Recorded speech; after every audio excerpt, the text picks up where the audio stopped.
ये समय जो पक्का किया है ना, इस पर मैंने बहुत ऑब्जर्वेशन किए। कई मरीजों को मैंने कहा कि ये आगे पीछे कर दो, सुबह जो नियम है जूस पीने का वो शाम को करवाया मैंने कुछ मरीजों का, और रात को दूध पीने का सुबह करा दिया। मैंने देखा कि उनकी बीमारी में कोई भी कमी नहीं आई, जैसी पहले थी बीमारी वैसे ही रही। लेकिन जैसे ही इस नियम को ठीक किया, सुबह जूस पीना, रात को दूध पीना, दोपहर को ताक पीना, उनकी बीमारी 6-7 दिन में जड़मूल से चली गई और आज तक स्वस्थ है, दुरुस्त है, तंदुरुस्त। तो आप भी इसका ध्यान रखना। सुबह का नाश्ता, उसके बाद जूस पी सकते हैं। संतरे का रस, मौसमी का रस, ऊस का रस, आम का रस, तरबूज का रस, खरबूज का रस, द्राक्ष का रस, टमाटर का रस, गाजर का रस, पालक का रस, जो पीना है सुबह।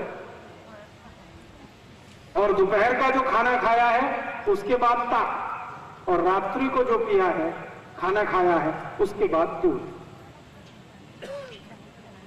इसको एक और समय के बाद मैं बहुत विस्तार से बात करूंगा कि दूध और ताक और जूस, इनका समय क्यों निश्चित है।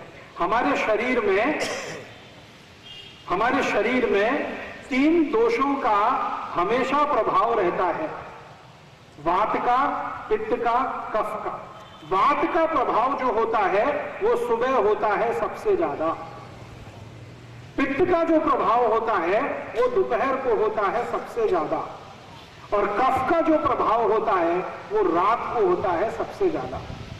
तो सुबह के समय शरीर में वात बहुत होता है, वायु बहुत होती है, और सुबह के समय वायु बहुत आवश्यक है शरीर में।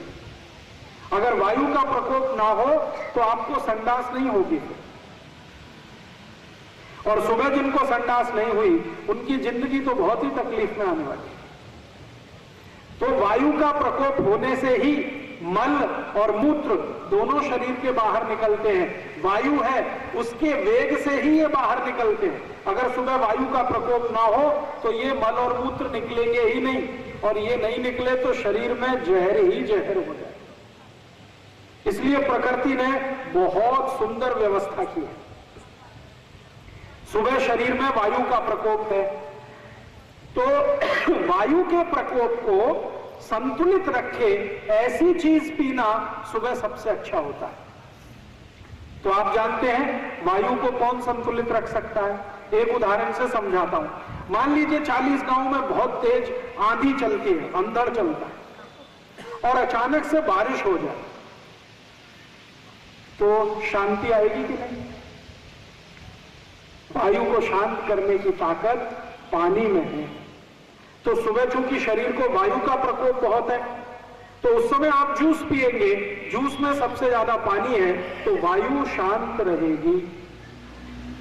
इसलिए सुबह का समय जूस पीने का है। और दोपहर का समय क्या होता है, पित्त की प्रकृति होती है शरीर को दोपहर को, क्योंकि सूर्य बहुत तेज होता है दोपहर को।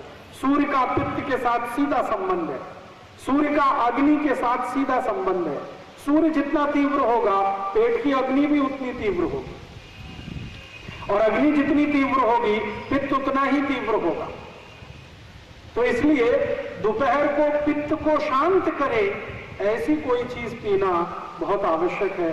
तो पित्त को शांत करने की ताकत 2 वस्तुओं में सबसे ज्यादा होती है, एक तो गाय के घी में और दूसरा दही की ताक में। इसलिए आयुर्वेद ने कहा है कि दोपहर को भोजन के बाद आप ताक पिए। और रात का समय है, वो शरीर में कफ बहुत होता है, तो कफ को नियंत्रित करने की जो ताकत है वो गाय के दूध में है, मशी के दूध में उतनी नहीं है। मशी का दूध कफ बढ़ाता है, गाय का दूध कफ को शांत करता है। तो रात को हमेशा दूध पीने की बात कही है। तो सुबह जूस पीना, दोपहर को ताक पीना, रात को दूध पीना। दूध जब भी मैं कहूंगा तो हमेशा ध्यान रखना गाय का दूध। आयुर्वेद के किसी भी शास्त्र में मशी के दूध की व्यवस्था नहीं है, क्योंकि जिन लोगों ने आयुर्वेद के शास्त्र लिखे हैं किसी ने भी मशी पालन नहीं किया। चरक के पास गाय थी, सुश्रुत ने गाय पाली, भागवत के पास गाय थी, काश्यप ऋषि के पास गाय थी, गौतम ऋषि के पास गाय थी, सबने गौ पालन किया है।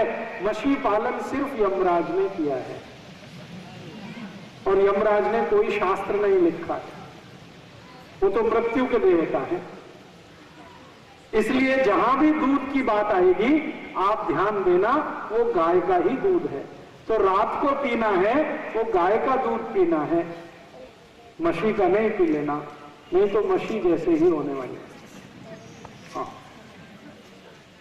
मछली कैसी है आप देख लो, फिर दूध पियो उसका। सड़क में मछली खड़ी है, सामने से ट्रक आएगा, पीछे से बस आएगी, दोनों हॉर्न बजाएंगे, मछली हटेगी नहीं, वहीं खड़ी रहेगी। बस हटेगी, ट्रक हटेगा, मछली नहीं हटेगी, वहीं खड़ी रहेगी। क्यों? उसको अक्ल नहीं है, बुद्धि नहीं है, क्योंकि मछली का दूध वैसा है, बिना अक्ल बिना बुद्धि का। और आप ध्यान दे दो, कहीं कीचड़ है, गंदगी है, मछली उसी में घुस जाएगी और घुस के आराम से बैठ जाएगी। फिर डंडे मारोगे तो भी नहीं निकलेगी, कीचड़ में ही घुस जाती है। मछली को कभी भी आप देखो, वो अपने बच्चे को नहीं पहचानती। मैंने एक बार एक परीक्षण किया, 10 मछली खड़ी थी, एक बेटा था मछली का बच्चा, वो 10 को घूमता ही रहा, अपनी आई को नहीं पहचान पाया और उसकी आई भी उसको नहीं पहचान पाई। फिर क्या हुआ, दूर एक 11वीं मछली पर खड़ी थी, वो उसके पास चला गया और वो मछली भी उसको ले गई अपने साथ। वो दोनों आई और बच्चे नहीं थे, लेकिन वो ले गई उसको अपने साथ। ऐसी मूर्ख है मछली। और मछली जो घर से निकल गई तो अपने से नहीं आती, पकड़ के लाना था, क्योंकि उसको समझता ही नहीं, कुछ भी नहीं समझता उसको। आईक्यू उसका बहुत लो है, तो पियो दूध उसका, ऐसे ही होने वाले हैं। मछली का बच्चा जन्म लेता है ना, तो जमीन पे गिर जाता है, 4-6 दिन तो ऐसे ही पड़ा रहता है, हिलता भी नहीं है, इतना आलसू होता है। जो गाय के बच्चे को देखो, जन्म लेते ही आधा घंटे में खड़ा हो जाता है, अगले आधे घंटे में जंपिंग शुरू कर देता है, और 1 घंटे बाद रनिंग, पकड़ नहीं सकते आप उसको, इतनी उसमें चुस्ती और फुर्ती है। तो दूध माने गाय का, मछली का नहीं। तो आप बोलेंगे जी 40 गांव में तो मछली ही मछली है। तो मेरी आपको एक विनती है, जो 40 गांव में मछली आ सकती है तो गाय भी आ सकती है। आप बोलेंगे जी हमारा तो दूध का ही धंधा है, धंधा करो, अपने लिए गाय का दूध पियो, रखो, धंधे के लिए मछली का। जो बंबई वाले हैं ना, पिलाओ इनको मछली का, पीने दो उनको। बंबई तो जाता है ना 40 गांव का दूध सारा, तो बंबई वालों को पीने दो मछली का। आप अपने घर के लिए गाय का दूध लाओ, और गाय भी देशी गाय का लाओ। तो रात को दूध पियो, दोपहर को ताक पियो और सवेरे जूस पियो। भोजन के बाद पीने के लिए जो है वो 3 चीजें हैं। पानी पीना है तो 1 घंटे 30 मिनट के बाद पीना सबसे अच्छा होता है। ये एक सूत्र है भागवत ऋषि का, चरक का, सुश्रुत का, भाव प्रकाश का, निघंटु का, काश्यप का, अत्रेय का, सभी महान ऋषियों ने ये एक सूत्र माना है कि ये सबसे आवश्यक है। इसलिए मैंने आपको ये सबसे पहले बताया। तो आपके शरीर का स्वास्थ्य अच्छा रहे, जीवन भर आप निरोगी रहे, रोग मुक्त रहे, तो इसके लिए पहला सूत्र पालन। भोजन के बाद पानी नहीं पीना है, 1.5 तास के बाद पीना है। भोजन के बाद अगर सुबह कुछ पिएंगे तो जूस, दोपहर को पिएंगे ताक, रात को पिएंगे दूध। दूध माने गाय का। अभी दूसरा सूत्र ये है कि हम जब पानी पिए 1.5 घंटे बाद पीना, ये याद रखें, 1.5 तास बाद पीना। लेकिन पानी कैसे पीना है ये बहुत महत्व की बात है। पानी कैसे पीना है ये बहुत ही महत्व की बात है। आप अभी सामान्य रूप से पानी कैसे पीते हैं? 1 गिलास पानी भरा, मुंह में लगाया, गट गट गट गट उतार लिया, गिलास तभी वापस आता है जब पानी खत्म हो जाता है। यही तरीका है ना सामान्य रूप से। कुछ लोग मुंह लगा के पीते हैं, कुछ ऐसे खोल के ऊपर से गिराते हैं, लेकिन पानी लगातार गटकते जाते हैं। ये तरीका सबसे गलत है। अगर आप गट गट लगातार पानी पी रहे हैं तो आपके शरीर में 3 रोग तो जरूर आने वाले हैं। अपेंडिसाइटिस, यहां पेट का दर्द, हर्निया, हर्निया आप सब समझते हैं, आंतों का उतरना, ये बहुत परेशान होते हैं बहुत सारे लोग कि हर्निया है, हर्निया हर्निया। ये हर्निया सबसे ज्यादा उन्हीं लोगों को आता है जो पूरा गटक के एक साथ पानी पी जाते हैं। और तीसरा, थोड़ी उम्र के बाद एक बीमारी आती है हाइड्रोसिल, विशेष रूप से ये पुरुषों में आती है। हर्निया तो माताओं में भी आ जाता है, हाइड्रोसिल पुरुषों की बीमारी है खास रूप से।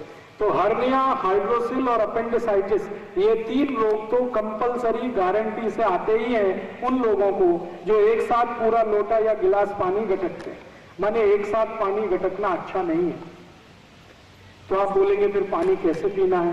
पानी पीने का नियम है आयुर्वेद में, उस तरह से पानी पीना है जैसे आप चाय पीते हैं, जैसे आप कॉफी पीते हैं और जैसे आप गर्म दूध पीते हैं।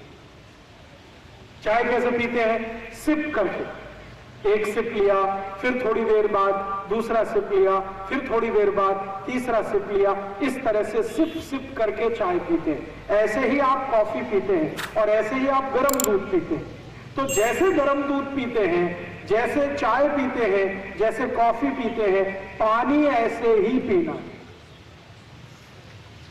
एक सिप पानी का पीजिए, फिर थोड़ी देर के बाद एक सिप पीजिए, फिर थोड़ी देर के बाद एक सिप पीजिए, फिर थोड़ी देर के बाद एक सिप पीजिए। आप कहेंगे क्या पानी पीने में बहुत समय जाएगा? जाने दीजिए, इस समय तो मत बचाइए, नहीं तो यही बचाया हुआ समय हॉस्पिटल में जाएगा और पैसे लेके जाएगा। समय तो जाएगा, पैसे भी लेके जाएगा। हो सकता है 15 दिन हॉस्पिटल में एडमिट रहना पड़े या 1 महीने रहना पड़े, तो पैसे भी जाएंगे, समय भी जाएगा। तो अभी समय क्यों बचाने के चक्कर में है? सिप सिप करके पानी पीजिए, आराम से पानी पीजिए। आपने कभी छोटे बच्चों को देखा पानी पीते हुए? वो तो बहुत ही अच्छे तरीके से पानी पीते हैं। कभी छोटे बच्चों को आप देखिए तो आपको ऐसा लगेगा वो मस्ती कर रहे हैं, लेकिन वो मस्ती नहीं कर रहे हैं, वो बहुत वैज्ञानिक है। वो क्या करते हैं? पानी लेते हैं, मुंह में भर लेते हैं, ऐसे करते हैं ना बच्चे। फिर मुंह में, कई बच्चों को मैंने देखा ऐसे करते हैं। ये सबसे अच्छा तरीका है पानी पीने, तरीका तो यही सबसे अच्छा है। पानी लीजिए, थोड़ी देर मुंह में उसको घुमाइए, इधर घुमाइए, इधर घुमाइए। क्यों घुमाना है? मुंह में लार जो है ना वो पानी के साथ मिले और शरीर में अंदर जाए। ध्यान हमेशा ये रखना है कि लार क्षारीय है, पेट में जो है वो अम्ल है। अम्ल और क्षार मिलते रहे तो शरीर न्यूट्रल रहे। तो पानी के साथ जितनी जास्ती लार जाएगी उतना ही अम्ल के साथ उसका मिलन अच्छा होगा, शरीर में न्यूट्रलिटी आएगी। इसलिए पानी पीने का एक बार मुंह में भरिए, थोड़ी देर उसको घुमाइए, लार उसमें मिले, तब नीचे उतारिए। ये सबसे अच्छा तरीका है। तो पानी भोजन के 1.5 तास बाद पीना, पहला नियम। और पानी पीना है तो हमेशा सिप सिप करके पीना है, घूट घूट करके पीना है, एक साथ पूरा गट गट गट गट नहीं उतारना।